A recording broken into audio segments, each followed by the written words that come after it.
everyone, and welcome to another episode of Coast Connections. I'm Elizabeth Hines, and today we're connecting with the Royal Ballet in Denmark. We're telling the story of young Nico Janssen, a young fellow who lived here in Nanaimo, the bathtub capital of the world, and did one giant leap and went over to Copenhagen to join the Royal Danish Ballet there. And how does a young man do that? How do you go from a little small town, Nanaimo, BC, to be on the world stage in Europe? Well, we're about to find out. Welcome, Nico. Thank you for having me. Absolutely, and you're just fresh home from Italy, Denmark, and now Nanaimo. Exactly. After 5 days in Italy, I had a 17-hour stopover in Copenhagen to repack before coming to my hometown to visit some family. Well, velkommen home. I think that's how we say it. Mange tak. It was very good pronunciation. My attempt at Danish. How has it been for you to live in Denmark as a young Canadian lad? You were there since you're 19 years old and you're 27, 26 now. Yes, yeah. I moved to Copenhagen when I was 19. I'm 26 now, and I am extremely happy with the city. I absolutely love Copenhagen. I got a little taste when I was a student of the National Ballet School of Canada around 15, 16.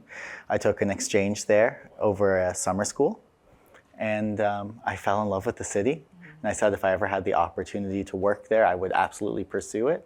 And a few years later, the opportunity presented itself, and I jumped, and I luckily got a job. And I moved my life over from Toronto to Copenhagen, and have been there going on my 8th year now. Wow. And the city is just wonderful. Just a beautiful pace of life. Very nice. Let's take it back right to very young Nico. 2 years old, and I think you already wore out your first pair of ballet shoes. Yes, that is correct. Where did that passion come from at such a young age that you knew that this is what you wanted to do? In all honesty, I believe that passion has been there since I was an infant. When my mom had me, she was on bed rest, and she used to think that I hated her as an infant because every time I was put in her arms, I'd start to cry. It wasn't until she realized that it was because she wasn't moving. Oh, for heaven's sake. And wasn't walking around, that was the issue. I was always very deeply affected by movement. So my mom used to play classical music and dance me around the living room to quiet me. And I think that's where it kind of started. And it's just been going ever since. Wow. I truly believe it's what I was born to do. I think so too. That's a beautiful story. Yeah, your mother, she'd be so proud of you, is so proud of you. And your parents both live here in Nanaimo, BC, and your younger brother? Yes, they do, yes. And they make sure to come over and visit me once or twice a season. Very nice. And young Nico started at the Kirkwood Academy here in Nanaimo. I started at a small school called Nanaimo Ballet School under a teacher. Her name was Geraldine. And from there I moved to Kirkwood Academy, where I trained intensively. And that was where I had my audition that started this whole journey for the National Ballet School of Canada. It was through them. We have a lovely photo of you doing the Nutcracker there at age, what would you be there, 8? I think in Kirkwood, yes. I must have been around 8, 10, 11, right before I auditioned and did my first big move to join the National Ballet School of Canada at 12. And when did your parents and others realize that Nanaimo was just too small of a pond for you, that you really did need to move on? Funnily enough, none of us realized that the opportunity kind of was surprisingly thrust forward.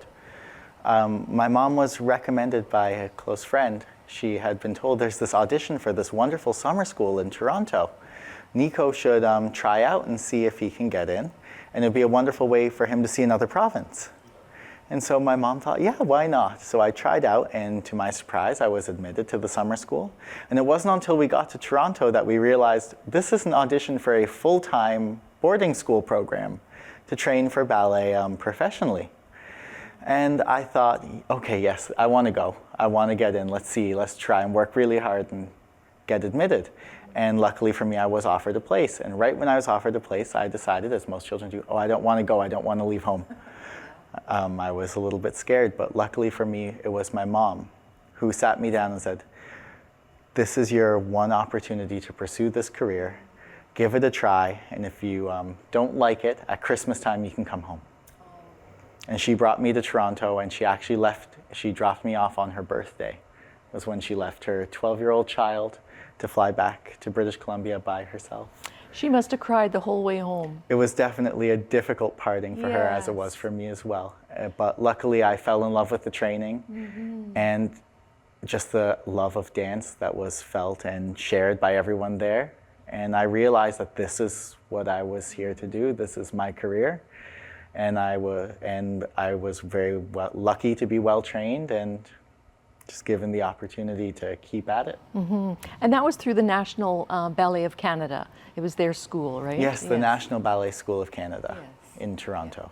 Yes. Which was founded, the National Ballet of Canada, I think, was 1951, and the Royal Danish Ballet was 1748. Yes. About 200 years difference. Yeah, yes, definitely. And the school, which at the time was run by a remarkable woman, her name was Mavis Staines, as artistic director, who I became very close with throughout my schooling, and still remains a lifelong friend. Wonderful. Yeah. I can't help but notice, Nico, you're moving your feet the whole time like you're preparing for a dance. It's actually quite lovely. It's very much like a dancer's reflex. I can never quite sit still. That's why you're so good. I just want to talk a little bit about, before we head over to Denmark, the athleticism that this takes. Like this, you are an elite athlete before you're even a dancer, because this takes an amazingly strong body. We have some wonderful photos of you doing these leaps and stretches and soaring through the air, absolutely perpendicular to the floor. Like, talk to us a little bit about your training routine. How do you teach this body what to do? To be able to hold and have this career, it is definitely the same type of discipline you'd apply to any elite athletic sport. You have to have a very constant routine in how you warm up, how you sleep, how you eat. I think I've had the same breakfast every day for the last 3 or 4 years. What would that consist of? For me, it consists of some type of high protein meal with a little bit of coffee, and I take some vitamin supplements as well, just to ensure that I keep myself on top of my game. And in terms of warm-up, I've done the same warm-up every single day for the last 8.5 years, and it takes exactly 1 hour and 13 minutes. So if my warm-up class in Denmark starts at 10 a.m., I show up to the theater around 8, so that gives me enough time to slowly get changed, attend to any chores in my dressing room that I must do, and then get down and start my warm-up. And are you doing this with a personal trainer, or is it just your own personal discipline that you're... This is my own personal discipline.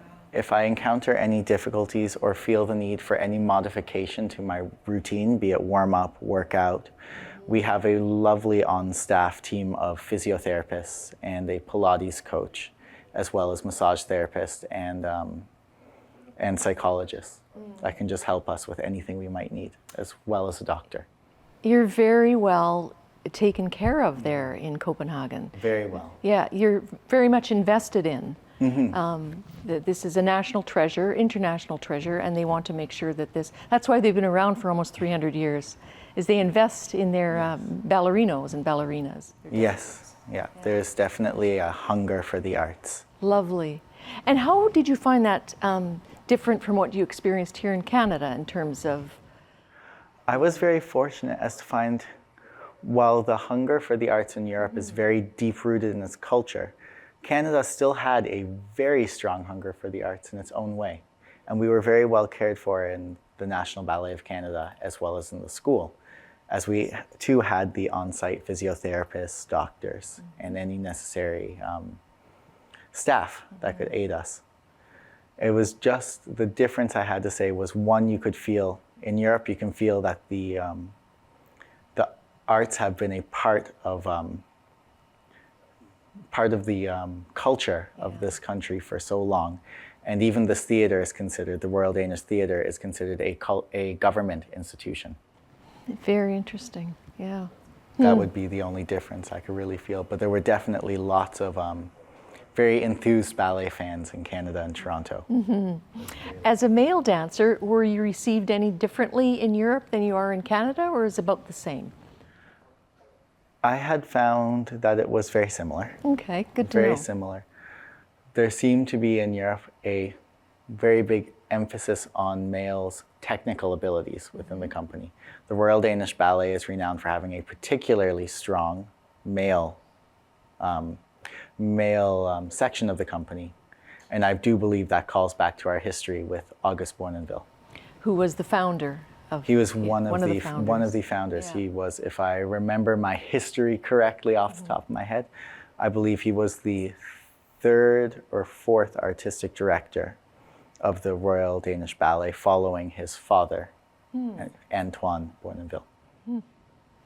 And his emphasis really was on featuring males in a really strong role rather than just sort of the traditional way we've seen men in ballet is to sort of throw and catch the ballerinas. But here it was a much more expansive role, wasn't it? Yes, that is absolutely true. He had come on the ballet scene at a time when the male role was considered more of a porteur role, where you would lift the ballerina and make her appear as though she's floating, but not do a lot of dancing yourself. And August Bournonville was a prolific technical dancer. And it was in his style, he wanted to equalize the partnership between man and woman. So you'll find less lifting and less partnering and more dancing together. Which makes for a much more interactive and enjoyable program for both, yeah. Quite. And for the audience as well. Yes, and the Bournonville style is known for its humanity and exuberance. And I believe that that is a big key factor, is that you see both dancers dancing. And he also knew Hans Christian Andersen, the fairy tale writer. Tell us about that connection. Yes, I believe, again, if my history is correct, that they were students together in the school. And Hans Christian Andersen was unable to pursue the career of being a ballet dancer as he was too tall, which is unusual because the preferences in the aesthetics of ballet have changed and now seem to prefer taller dancers.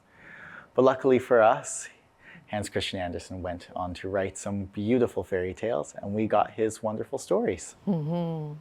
And here you are making your own fairy tale come true in your own world. It's so beautiful. Yes, I feel so fortunate to be able to pursue this passion. You're very lucky. Tell us a little bit about the behind the scenes when at a live performance. What is that wonderful chaos like that the audience doesn't see? What does that energy feel like for you? You have this wonderful environment of adrenaline and excitement and mutual support. You really are a community with your coworkers, and you'll see people warming up in the wings, watching each other. And then you also have the incredible chaos of people having to do quick changes side stage and running around the back of the stage to get from one side to the other, because you have an entrance in like 30 seconds that you have to make it the whole way around to be on time. It's this whirlwind, and it's almost an indescribable feeling. This kind of excitement and this understanding that you have with your coworkers and the support. And the bonding. Yes, you really feel the love. Yeah. It's wonderful. Sometimes if you're not necessarily in the show, but one of your friends is doing something, we have these lighting booms that run up the front of the proscenium with little areas to stand. And you can go and you can watch from that as a dancer and support your friend. Oh, lovely. And there's nothing I love more than seeing one of my friends sitting there while I'm performing something, and I can have a moment of acknowledgement, even if it's just a little glance. And that's beautiful. Friendship's there. Yeah. Now, Nico, you've brought some pictures along on your Instagram, which people can access, which is fabulous. You have an amazing collection there. But let's talk about the costumes. Oh my goodness. You said there in Denmark, at any given time, there's about 4,000 costumes right in the theater. But there's a warehouse nearby that has over 100,000 amazing costumes in there. Yeah. Yes. The Royal Danish Theatre, which encapsulates both opera, playhouse, and ballet, has a humongous collection of costumes. Also modern, historical, We even have museum quality pieces that we use as references, such as flapper dresses from the 1920s for whenever we need that. And it's all stored in a warehouse that's a little bit outside of the city. And then we have I almost want to call it a bunker underneath our theater where we store a lot of our costumes that will be in more immediate use. And all of these are custom made for your body. So you have working with these amazing designers for these amazing costumes. It must just be such a treat to be fitted by such experts, and what a joy. It is so wonderful. And you can really feel in the detail work the hours of dedication that go into each creation, each costume. And when we don't use our own costumes, we will borrow them from another company that has another atelier, and they will take them and they will modify them to however you need. Wow. And there's our costume atelier is just such a joy to work with. They're so positive and they're so accommodating, and they really want to make sure you feel like your best self and your most comfortable self when you're on stage, because it can make or break a performance. Yes. Have you ever had a wardrobe malfunction? I knock on wood, I have not. Very With all luckily. the flying that you're doing. Yes, yes, those costumes really do go under a lot of pressure. Tell us a little bit about your ballet slippers. Is that what you call them? We Or just ballet call them shoes? our soft shoes. Soft our shoes. ballet shoes. How many pairs of those would you go through in any given performance? As a male dancer, my shoes can last me upwards of a month, Wow. almost 2. Wow. Yeah, depending on what we're doing. And this might be a little TMI to say, but I tend to throw mine out because they start to smell too bad, not because they actually break. May we say thank you? You know, people say, that the ballet stinks. Those ballet shoes, are they made of, like, it's just cloth, wound, like, and then all glued together, like for the traditional slippers? For what the women wear, the yeah, point for what shoes? the women wear. Yes, it is layers of canvas that have been glued and shellacked to create a hard box that you can stand on your toe. There's no with. piece of wood in there. It's No, all just there's no piece of material. wood because it has to be articulate enough that you can roll course. up and down. Yeah. Nico, have you suffered any injuries in your dancing? Because that is a rigorous career. Yes, it would be very unusual to say that I hadn't. I have suffered a few injuries. One was in my first season, I had fractured my second metatarsal on my left foot. That would be a toe. Yes. And that was actually just before we closed down with COVID. So I did my whole recovery in isolation by myself. And then the second was a very unusual injury. What ended up happening was I was doing a slide in a rehearsal along the floor, and my foot got caught in the stage and went forward and out. And I thought really nothing of it at the time. I didn't have a lot of pain. I just knew I did a little twist. And I danced for I took 2 days off firstly. I thought I sprained my ankle. And then I danced for almost 2 years. And then all of a sudden, my entire back of my leg swole up. As in, I had no ankle. I had no definition. I just had straight. And no one could figure out what was going on. And I had come home on summer holiday. I'd taken the rest of I stopped in about May, and I took the rest of the season off, and then came home on summer holiday, and I got an x-ray. And it was found that I had knocked a chip of my heel bone off. And it had floated into the tendons at the back of my leg and caused everything to kind of just inflame. Wow. By the time I had this x-ray, the inflammation had gone down and I had regained normal motion. So I was advised, it's not worth doing an invasive surgery to go and take it out. So I actually still have that little fragment of bone floating around to this day. And I have not had a single problem with it since. Wow. A lucky chip. Very lucky. Yeah. And your father is a physician. He's a doctor. Yes, and he has come in handy so many times throughout my career with little things. Just call Dad. Yeah. Yeah. Very nice. What would you say to a young boy in Canada here, small town Canada somewhere, who has dreams like you have, of being a ballet dancer, a professional dancer on the world stage. What would you say to that young fella? I would say give him the same advice that my mom gave me. My mom, who is a performer herself and also one of my biggest champions, and is a big reason as to why I pursued this career. I would say, take the leap. If you truly love it, try it and see where it takes you. But understand the sacrifice that you're going to have to make to pursue this career, because it's not small. From the day I left for Toronto, my family and myself were irrevocably changed. We never got to spend as much time together, and it would be one of my regrets, was that I missed my childhood of growing up alongside my family. I grew up separately. So it is not a small sacrifice to pursue something like this, but the rewards can be so, so incredible and so, so worth it. Yeah, that's very heartfelt, and that's very real. What you and your family have both sacrificed for this. And along the way, you've also found your fiancé. Yes. Yes. So there's some big rewards in this as well. Yes. Without this journey, I would have never met him in Denmark. No. And Tobias is right here on set with us. He's watching you from the wings here. And here we go. And you're planning to get married in Denmark and in Canada? Yes. Yes. Years to come. Include both sides of the family. Mm-hmm. And he's not a dancer. He's an attorney, a lawyer. Yes. Yeah. Good combination. Yes. Yeah, exactly. Yes, actually, and even our work schedules are rather comparable. So there's that understanding as well. That's lovely, beautiful. Again, sacrifices, but also huge blessings are in this as well. Exactly. Nico, do you have a favorite, composer or dance or opera? What's your one of your Yes, I favorite? have many. Yeah. I have many. It's always a tough question because I love everything. Do you like rock and roll? Yes. Okay. Yep. Yeah.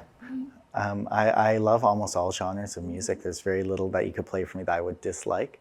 If I had to pick a favorite ballet composer, I love Tchaikovsky. Nutcracker, Swan Lake, Sleeping Beauty. All of some of the most recognizable pieces are usually his from ballet. And you have danced to many of those now, haven't Yes. you, in your career? Yes, I've done all three of those ballets. What a joy. And I've done all three of them in 2 different companies. So I've experienced a couple of different versions. And it's always so inspiring to see what people take and what people leave behind. But if I had to choose a classical composer that I like to listen to that isn't necessarily ballet based, it's Mahler. Yes, I find his symphonies incredibly inspiring and incredibly moving. I was always very moved by music, even as a little one. Yeah, right from the womb. Right from the womb. Yeah. Are there any 80-year-old ballerinos? I mean, what's the lifespan of this career in terms of the physicality of it and the toll that takes on your body? It depends on the company. I can say for the Royal Theatre, you retire at age 40. Some companies go longer, some companies go shorter. And it is a fleeting career. Yeah. The toll it takes on your body is massive. So you hope by that age that you're still able to do all the dancing and that you want to do. That being said, I dare say when a ballet dancer stops, they never stop being a ballet dancer. So I guess you could say there are quite a few 80-year-old ballerinas and ballerinos because it's always what we're going to be. No matter where we go, no matter what we pursue outside, it's always going to be a part of us. It's just innate. It's in your blood. It's who we are. Yeah, it's who you are. What do you see in your future, Nico? What's next, in short term and then longer term?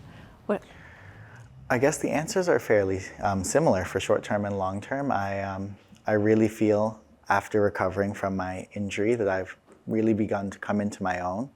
And I'm experiencing a lot of very inspirational artistic processes.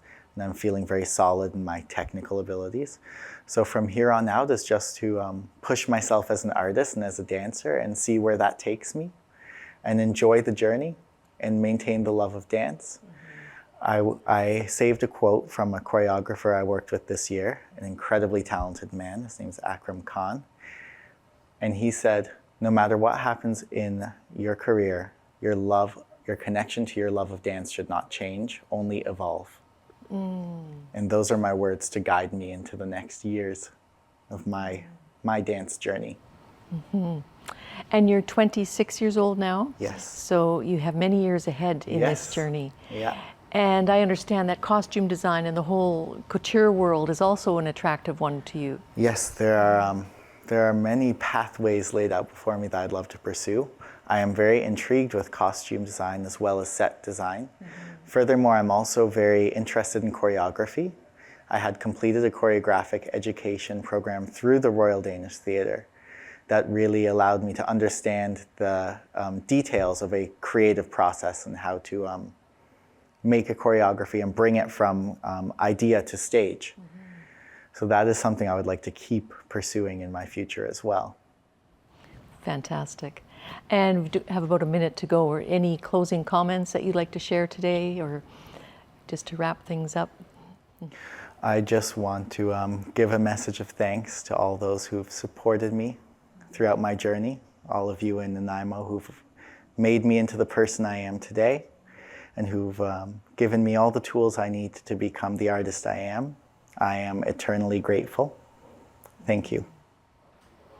Nico, thank you. I am eternally grateful. It's just been an honor to meet you and sit in your presence. Your energy is so beautiful, and you're an amazing soul. And I just wish you all the best on the world stage and here in the bathtub capital of the world as well, wherever you are.